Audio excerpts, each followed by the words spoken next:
প্রিয় স্নেহের 2024 সালের নতুন বছরের ষষ্ঠ শ্রেণীর ছাত্রছাত্রী বন্ধুরা, আশা করি তোমার সবাই ভালো আছো। আজ আমরা যে বিষয়টি নিয়ে আলোচনা করব ষষ্ঠ শ্রেণীর সেকেন্ড সামেটিভ অর্থাৎ দ্বিতীয় পর্যায়ক্রমিক মূল্যায়নের বাংলার কোশ্চেন পেপার নিয়ে। দেখো সরাসরি স্ক্রিনে কিন্তু আমরা ষষ্ঠ শ্রেণীর সেকেন্ড সামেটিভ অর্থাৎ দ্বিতীয় পর্যায়ক্রমিক মূল্যায়নের বাংলার কোশ্চেন পেপারটা দেখতে পাচ্ছ। ফুল মার্কস তোমাদের রয়েছে 25 আর সময় তোমাদের রয়েছে 50 মিনিট।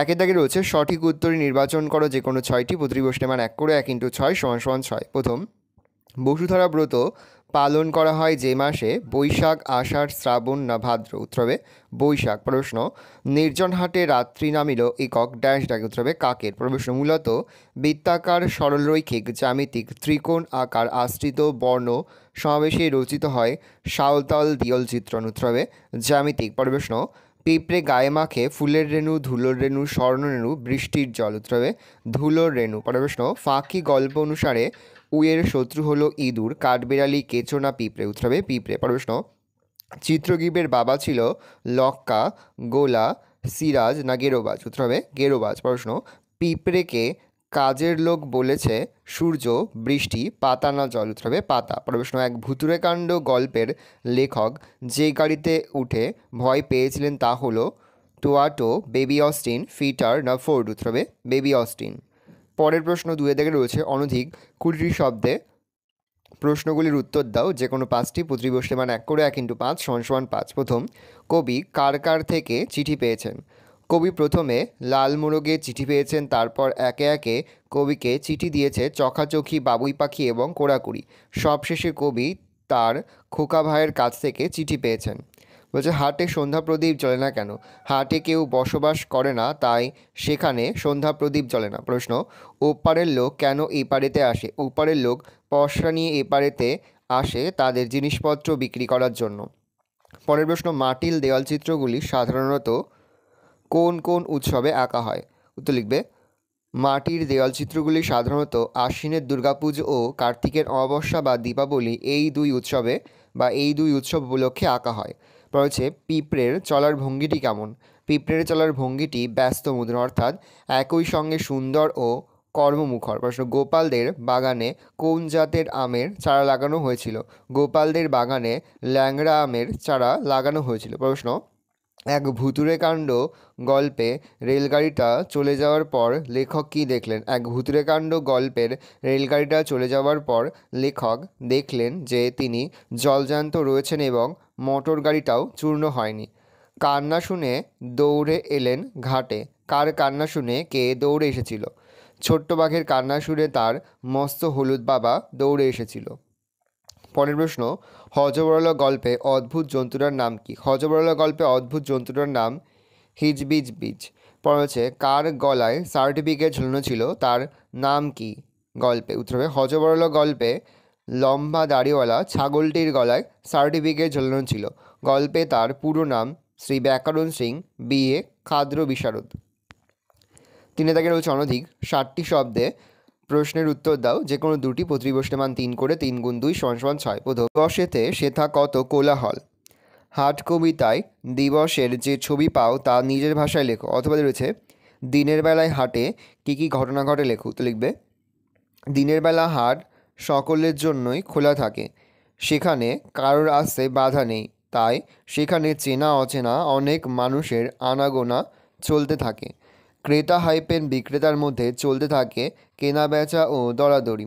হাট চলাকালীন ওই জায়গা সেখানে বহু মানুষের ভিড়ে কোলাহল মুখর হয়ে থাকে। নদীর ওপার থেকে বিক্রেতারা এপারে মাল নিয়ে আসে, তখন ক্রেতারা তাদের দিকে ছুটে যায় মালপত্র কিনতে।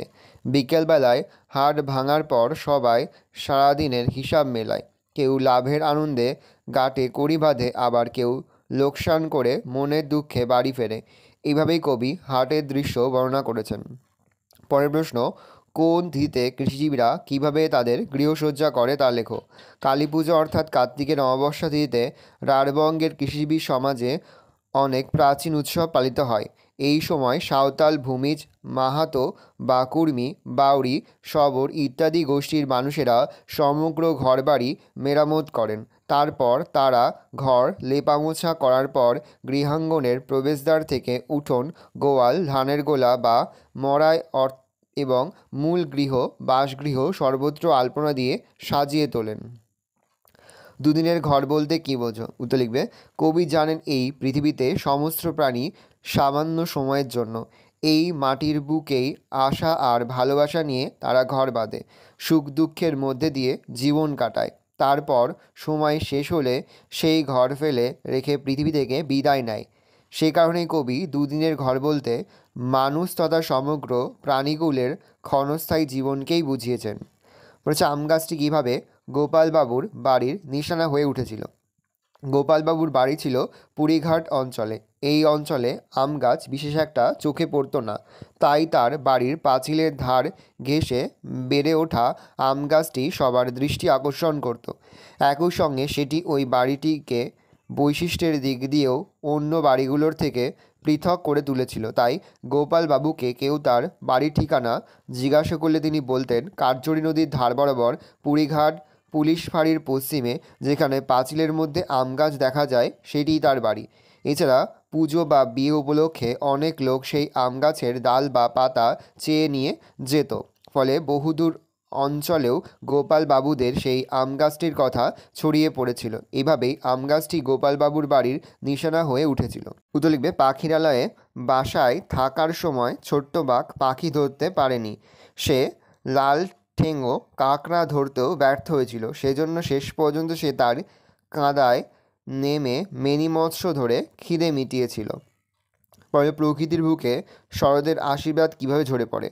বাংলা ঋতুচক্রের শুরুতে গ্রীষ্মকাল দিয়ে গ্রীষ্মের প্রবল দাবদাহের পরেই আসে বর্ষাকাল। সাধারণভাবে বর্ষাকাল আনন্দের ঋতু, কিন্তু প্রবল বর্ষা নামলে তা চরম বিপদ ডেকে আনে। বন্যার জল যেমন তখন অভিশাপ বলে মনে হয়, তাই এই দুটি ঋতুর পর শরতের আগমন আশীর্বাদের মতো। এই সময় না থাকে প্রচণ্ড উত্তাপ, না থাকে বন্যার আশঙ্কা। চারিদিকে তখন দেখা যায় কাশফুলের হাসি মুখ। এই মনোরম পরিবেশে জীবজগতের বেঁচে থাকা অনেক সহজ আর আনন্দময় হয়ে ওঠে। এভাবেই প্রকৃতির ওপর শরতের আশীর্বাদ ঝরে পড়ে। পরে রয়েছে চারের দাগে, সমুচ্চারিত ভিন্নাত্মক শব্দ যুগলের অর্থ লেখো। যে কোনো দুটি। প্রতিটি প্রশ্নের মান 1 করে 1 × 2 = 2। প্রথম রয়েছে অ দন্তনায় সু অণু আর অ মূর্ধন্যয় সু অণু। অ দন্তনায় সু অণু মানে ছোট আর অ মূর্ধন্যয় সু অণু মানে পশ্চাৎ। দয় দীর্ঘী প দ্বীপ আর দয় বয় দীর্ঘী প দ্বীপ। দয় দীর্ঘী প দ্বীপ মানে জল বৃষ্টি ভূগন্ধ, আর দয় বয় দীর্ঘী প দ্বীপ মানে হচ্ছে বাতি। পরে হচ্ছে আ তালবস্বরের আশা আর আ দন্তস্বরের আশা। আ তালবস্বরের আশা মানে আকাঙ্ক্ষা, আর আ দন্তস্বরের আশা মানে আগমন। দয় শীত দিন আর দয় দীর্ঘী দিন। দয় শীত দিন মানে সূর্যোদয় থেকে সূর্যাস্ত পর্যন্ত সময় অর্থাৎ দিবস, আর দয় দীর্ঘ দিন মানে দরিদ্র বা গরিব। পদান্তর করো যে কোনো দুটি। প্রতিটি প্রশ্নের মান 1 করে 1 × 2 = 2। গাছ হবে গেছো, ভয় হবে ভীত, আলো হবে আলোকিত, রাখাল হবে রাখালিয়া। পরে হচ্ছে অনুচ্ছেদ রচনা করো যে কোনো একটি। প্রশ্নের মান 4। প্রথম, বর্ষণমুখর একটি রাত। বিকাল থেকেই আকাশে ঘন কালো মেঘ যেন আরও ঘন হয়ে উঠল। সারা আকাশটা অন্ধকার হয়ে এলো। ক্ষণিক পরে মেঘ ভেঙে শুরু হলো অঝোরে বৃষ্টি। রাত বাড়তেই বৃষ্টির দাপট যেন আরও বেড়ে গেল। পাশেই কোথাও একটা বাজ পড়ল প্রচণ্ড জোরে। সঙ্গে সঙ্গে লোডশেডিং হয়ে গেল। একটা মোমবাতি জ্বালিয়ে ঘরের মধ্যে আমরা কজন চুপ করে বসে অনুভব করতে লাগলাম বৃষ্টির তাণ্ডব। রেডিওর খবরে শুনলাম চারপাশের ভয়ঙ্কর বিপর্যয়ের কথা। জানলাটা একটু ফাঁক করে বাইরে দেখার চেষ্টা করলাম। দেখলাম অন্ধকারে 2-1 মানুষ টর্চ জ্বেলে জল ভেঙে ভেঙে বাড়ি ফিরছেন। এক পুরনো বৃষ্টির দিনের কথা স্মৃতিতে ভিড় করে এলো। একটু পরে মা ডাকলো খিচুড়ি আর ডিম ভাজা খেতে। সে স্বাদ অপূর্ব। তারপর বৃষ্টির আওয়াজ শুনতে শুনতে কখন যে ঘুমিয়ে পড়লাম। পরে রয়েছে দৈনন্দিন জীবনে বিজ্ঞান। বর্তমান সময়ে আমাদের দৈনন্দিন জীবনে বিজ্ঞানের ওপর ভীষণভাবে নির্ভরশীল, বা আমরা বর্তমান জীবনে বিজ্ঞানের ওপর ভীষণভাবে নির্ভরশীল। সকালবেলায় খবরের কাগজ পড়ে বাড়ি থেকে বেরিয়ে ট্রেন বা বাস, কাজের জায়গায় কম্পিউটার সবই বিজ্ঞানের দান। সাবেকি টেলিফোন থেকে মোবাইল ফোন, টিভি, গান বাজনা শোনার বিভিন্ন উপকরণ সবই এই বিজ্ঞানের দান। চিকিৎসা ক্ষেত্রে বিজ্ঞানের অবদানের কথা নতুন করে বলার নয়। ঘরে ফিরে একটু বিশ্রামের জন্য ইলেকট্রিক পাখা থেকে বাতানুকূল যন্ত্র, সব জায়গাতেই বিজ্ঞান। কৃষি ও শিল্পক্ষেত্রে বিজ্ঞান প্রচুর উন্নতি ঘটিয়েছে। বিজ্ঞানই মানব সভ্যতার বিকাশ ঘটিয়েছে। নতুন নতুন বৈজ্ঞানিক আবিষ্কার মানুষকে যেমন নতুন নতুন জ্ঞান দান করেছে, তেমনই দিয়েছে সুখ স্বাচ্ছন্দ্য। তবে দৈনন্দিন জীবনে বিজ্ঞানের প্রচুর প্রভাবের পাশাপাশি বেশ কিছু ক্ষতিকর প্রভাবও রয়েছে। মানুষ ক্রমে ক্রমে যন্ত্রের দাস হয়ে পড়ছে। আমাদের মধ্যে থেকে মানবিকতা ক্রমশ হারিয়ে যাচ্ছে। তাই মানুষের উচিত দৈনন্দিন জীবনে বিজ্ঞানকে যথাযথভাবে ব্যবহার করা। ভালো করে দেখে নাও, এই রয়েছে টোটাল তোমাদের সেকেন্ড সামেটিভ অর্থাৎ দ্বিতীয় পর্যায়ক্রমিক মূল্যায়নের ষষ্ঠ শ্রেণীর বাংলার কোশ্চেন পেপার। ভালো তোমার কোশ্চেনটা দেখে নাও। আশা করি ভিডিওটা ভালো লেগেছে। ভিডিওটা ভালো লাগলে ভিডিওকে লাইক করে দেখতে ভুলবে না। আর আমার চ্যানেল নতুন হওয়া লাল কালার সাবস্ক্রাইব প্রেস করে পাশে বেল আইকনটা প্রেস করো, যখন নতুন করে ভিডিও আপলোড করি সবার ফার্স্ট নোটিফিকেশন তোমরা পেয়ে যাও। আর এই ভিডিওটি তোমার বন্ধু বান্ধবী আত্মীয় স্বজন সবার মধ্যে কিন্তু অনেক অনেক শেয়ার করে যারা এবছর ষষ্ঠ শ্রেণীতে পড়ছে। আমরা কিন্তু ইতিমধ্যে ষষ্ঠ শ্রেণীর প্রতিটি বিষয়ের সিলেবাস, প্রশ্নকার এবং নমুনা প্রশ্নপত্র কিন্তু আপলোড করি। তোমাদের এখনও পর্যন্ত সেই ভিডিওগুলো না দেখে থাকো, ভিডিওগুলো কিন্তু তাড়াতাড়ি দেখে নাও। তোমাদের সকলকে জানাই আগাম পরীক্ষার অনেক অনেক শুভেচ্ছা এবং অভিনন্দন। আশা করি সকলের পরীক্ষায় খুব ভালো হবে। তবে তোমরা কোশ্চেনটা দেখে নাও। কোনো প্রশ্নের উত্তর লিখতে বা বুঝতে যদি কোনো রকম অসুবিধা হয় তাহলে কিন্তু নির্দ্বিধায় কমেন্ট সেকশনে কমেন্ট করে জানাতে একদমই ভুলবে না। ভালো করে দেখে নাও কোশ্চেন পেপারটা।